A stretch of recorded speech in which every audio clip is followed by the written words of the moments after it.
बिस्मिल्लाहिर्रहमानिर्रहीम। News with views के साथ मैं हूं अली रज़ा शाफर। आप देख रहे हैं यूट्यूब चैनल। शहबाज गिल के बाद पाकिस्तान तहरीक इंसाफ की अहम तरीन रहनुमा जिनका तल्लुक़ इमरान खान साहब से भी है, उनके खिलाफ कार्रवाई का बाकायदा आगाज़ कर दिया गया है। तो उसके ऊपर हम बात करेंगे वो कौन हैं और उनके खिलाफ जो कार्रवाई का आगाज़ किया गया है वो किस बुनियाद पर किया गया, आने वाले दिनों में उनके खिलाफ क्या कार्रवाई हो सकती है। उसके अलावा मज़ीद कार्रवाइयाँ भी शुरू कर दी गई हैं, होंगी, और वो किस बुनियाद पर होंगी। इसके अलावा शहबाज गिल के केस के अलावा और क्या केसेस हैं उसके ऊपर भी बात करेंगे। और पंजाब के एक तगड़े वज़ीर ने, जो कि इमरान खान साहब के अपने ही वज़ीर हैं, उन्होंने इमरान खान साहब से बगावत कर दी, इमरान खान साहब को झूठा साबित किया है। इसके ऊपर भी हम बात करेंगे। तो शुरू कर लेते हैं।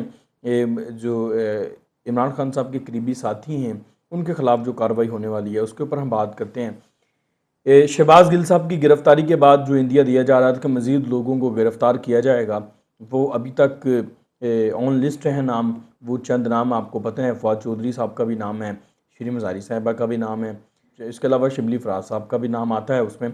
ये तो एक केस है शहबाज गिल का। इसके अलावा जो सबसे इम्पोर्टेंट कार्रवाई हुई है और एक पेशरफ्त हुई है, वो शहजाद अकबर के ख़िलाफ़ हुई है। शहजाद अकबर पाकिस्तान तहरीक इंसाफ की जब हुकूमत थी, उस हुकूमत के दौरान एसेट रिकवरी यूनिट के सरबराह थे और इमरान खान साहब के दस्ते राज थे।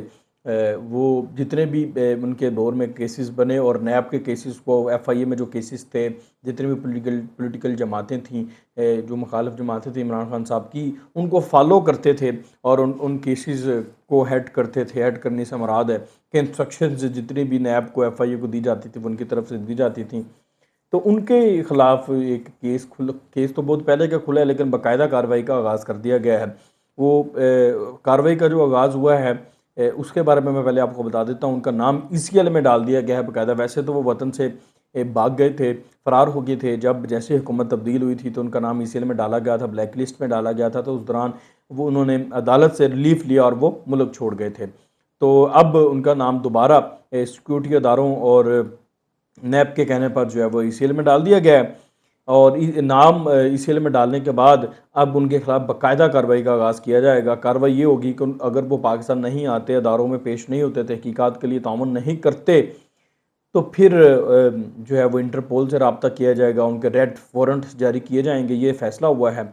और उनके ऊपर जो केस है वो केस है जो मलिक रियाज साहब के बरतानिया से पैसे वापस आए थे। जुर्माने की जो रकम बरतानिया ने हुकूमत पाकिस्तान को दी थी, और वो उस रकम को शहजाद अकबर ने जो है वो उनको दोबारा मलिक रियाज साहब को वापस कर दिया था। और वो आपको पता ही है सीन क्या हुआ था कि वो जब आई, जिस तरह से वो कबीना से मंजूरी ली गई कि सारी कबीना के अरकान को पता ही नहीं था कि ये क्या चीज़ है जिसके ऊपर वो कह रहे थे जी आप साइन कर दें, बस आप ओके कर दें इसको। तो जब सारे कबीना ने पूछा कि क्या चीज़ है, तो किसी को नहीं पता था। बाद में जब पता चला कि ये तो मलिक रियाज साहब के पैसे जो हैं वो वापस किए जा रहे हैं, जो कि बरतानिया से जुर्माना हुआ हुकूमत पाकिस्तान के अकाउंट में आने थे, कौमी ख़जाने में चीज़ें जमा होनी थी, लेकिन वो वापस मलिक रियाज को दे दिए कि डेफिनेटली उसमें उनका अपना भी कट होगा। उस दौरान शहजाद अकबर साहब की उनके साथ जो मलिक रियाज साहब के साथ बरतानिया में मुलाकात की कुछ वीडियोज़ और तस्वीर भी सामने आई थी जब इनकी गवर्नमेंट थी, जब ये पैसा वापस आया था। तो इस डील की पे उनके ऊपर नैब का बहुत हैवी केस बना हुआ है शहजाद अकबर के खिलाफ। तो लेकिन वो मुल्क से भाग गए हैं, अब इस केस का वो को फेस नहीं कर रहे।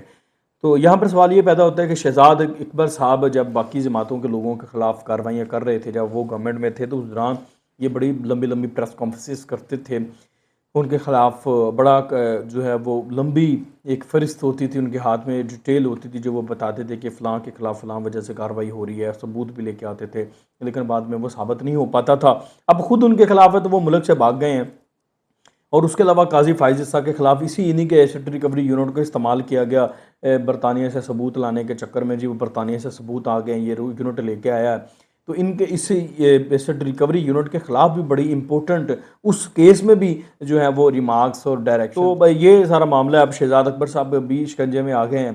शहजाद अकबर साहब डेफिनेटली पाकिस्तान तो नहीं आएंगे, लेकिन उनके खिलाफ जो कार्रवाई होगी, रेड वारंट जारी होंगे, इंटरपोल से रब्ता किया जाएगा, उसमें अगर कोई पेशरफ्त होती है तो वो पाकिस्तान में आ सकते हैं, अदरवाइज़ तो वो पाकिस्तान से जा चुके हैं। इसके अलावा जो हेलीकॉप्टर हादसे में पाक फ़ौज के लोगों के ख़िलाफ़ जो एक शुहदा के ख़िलाफ़, पाक फ़ौज के ख़िलाफ़ जो कैंपेन चलाई गई थी, एक गंदी गलीज़ किस्म की कैंपेन चलाई गई थी, उसके ऊपर अहम पेशरफ्त हुई है। पेशरफ्त ये हुई है कि ताने बाने एक तो इंडिया के अकाउंट से मिल रहे हैं, कुछ अकाउंट्स जो कि पीटीआई के अकाउंट्स के साथ वो استعمال ہو رہے تھے. ڈیفینیٹلی ایسا ہوتا ہے کہ ففتھ جنریشن وارفیئر یہی ہے کہ آپ کو پتہ بھی نہیں ہوتا، آپ غیر کانشیسلی انکانشیسلی ملک دشمن ایجنڈے کا حصہ بن جاتے ہیں.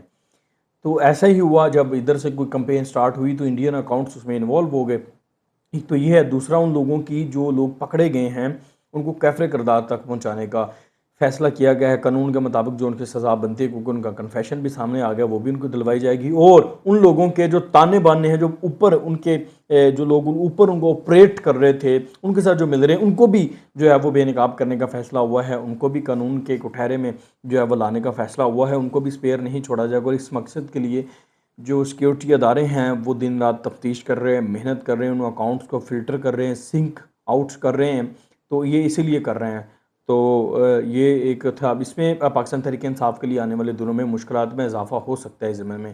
اس کی وجہ یہ ہے کہ بہت سے ایسے لوگ ہیں پاکستان تحریک انصاف کے جو کہ لائنز کراس کر کے جب ٹویٹس کرتے ہیں یا تقریر کرتے ہیں یا اس کے علاوہ وہ انفلوئنشل ہوتے ہیں تو اس سے نقصان ہوتا ہے. تو ان کے ڈیفینیٹلی تانے بانے مل رہے ہیں. ان سے کچھ لوگ جو ہے وہ انسپائر بھی ہوتے ہیں، ان سے انسپائر ہو کے پھر وہ اس طرح کے کام کرتے ہیں. تو آنے والے دنوں میں پاکستان تحریک انصاف کے لیے مزید جو ہے وہ مشکلات میں اضافہ ہو سکتا ہے. اس کے علاوہ جو امپورٹنٹ خبر ہے وہ آپ سے یہ شیئر کرنی ہے کہ پنجاب میں عمران خان صاحب کی گورنمنٹ ہے اور ان کے جو پنجاب میں وزیر داخلہ ہیں وہ پاکستان تحریک انصاف سے ان کا تعلق ہے. کرنل ریٹائرڈ ہاشم ڈوگر ان کا نام ہے. وہ شہباز گل سے ملنے کے لیے اڈیالہ جیل میں گئے. اڈیالہ جیل سے جب وہ باہر آئے تو باہر آ کر انہوں نے یہ کہا کہ شہباز گل پر کسی قسم کا کوئی تشدد نہیں کیا گیا. اور پھر ساتھ ہی انہوں نے یہ بھی بتایا کہ عمران خان جب ان سے سوال ہوا کہ عمران خان صاحب نے کلیم کیا کہ ان کو برہنہ کر کے تشدد کیا گیا، تو انہوں نے کہا اس چیز کا سوال ہی پیدا نہیں ہوتا، ان پہ کسی قسم کا کوئی تشدد نہیں ہوا. وہ بالکل پرامن ماحول میں ہیں اور جو ایک ڈسپلن کے تحت جہاں پہ ان کو ہونا چاہیے وہ وہاں پر ہیں. یعنی کہ انہوں نے مکمل طور پر اس چیز کی تردید کی کہ عمران خان صاحب جو ہے وہ فرما رہے ہیں وہ غلط فرما رہے ہیں. تو یعنی کہ یہ عمران خان صاحب کا پھر اس سے تو یہ ثابت ہوتا ہے کہ ان کا اپنا بندہ، ان کا اپنا وزیر اور وزیر داخلہ، یعنی کہ آپ جس کو آپ وزیر داخلہ لگاتے ہیں وہ کوئی پر اعتماد ہی بندہ ہوتا ہے نا. کوئی ایسے تو اٹھا کے کسی کو نہیں لگا دیتے. تو اس کا مطلب عمران خان صاحب کا پر اعتماد بندہ ہے. وہ اس چیز کی جو ہے وہ تردید کر رہا ہے کہ شہباز گل کو پر کسی قسم کا بھی تشدد نہیں ہوا. پھر ساتھ ہی اس کے بعد ان کے خلاف جو ہے وہ سوشل میڈیا پر پاکستان تحریک انصاف کے جو لوگ ہیں انہوں نے کرنل ہاشم ڈوگر کے خلاف ایک کمپین سٹارٹ کر دی ہے جی کہ یہ تو بندہ ہمارے ساتھ ہے نہیں، یہ کسی اور کے ساتھ ہے. یعنی کہ جو بندہ اگر کوئی سچی بات کر رہا ہے اور وہ ان کے جو چیئرمین ہے پاکستان تحریک انصاف کو اس کے خلاف بات کر چلی گئی ہے کوئی ایسی، تو یا ان کے چیئرمین کی کوئی نفی ہو گئی ہے بات کی، تو وہ دیکھیں کہ وہ کہہ رہے ہیں یہ بندہ غلط ہے، ہمارا چیئرمین ٹھیک ہے. یعنی کہ جو بندہ خود دیکھ کے شہباز گل کو مل کے آیا ہے، پورا صورتحال دیکھ کے آیا، وہ کہہ رہا ہے، اور ایک بندہ جو اپنے سیکریٹریٹ میں بیٹھا ہے یا بنی گالہ میں بیٹھا ہے وہ کلیم کر رہا ہے. اس میں سے آپ فیصلہ کریں کہ غلط کون اور صحیح کون ہے. لیکن پاکستان تحریک انصاف کے چونکہ فالورز ہیں، اندھی تقلید اسی کو کہتے ہیں، وہ کہتے ہیں نہیں جی ہاشم ڈوگر صاحب غلط ہے. تو یہ اب حافظ ہاشم ڈوگر صاحب کے خلاف بھی ایک بغاوت ہو گئی ہے. تو یہ سارا معاملہ اس وقت ودن پی ٹی اے چل رہا ہے. اور مین وائل انہوں نے پھر یہ کیا کہ جب ان کے کچھ احکامات غیر قانونی، میں نے اپنے ایک ویلوگ میں آپ کو بتایا تھا کہ سپریڈنٹ جیل کو اور آئی جی جیل جو ہے اس کو دیے جا رہے تھے تو وہ نہیں مانے، تو انہوں نے پھر سپریڈنٹ جیل کو بھی ہٹا دیا اور ڈی آئی جی ریجن جو جیل خانہ جات ہے ان کو بھی عہدے سے ہٹا دیا فی الوقت. تو یہ جو ہے نا اس وقت یہ ساری سٹوری چل رہی ہے اس وقت.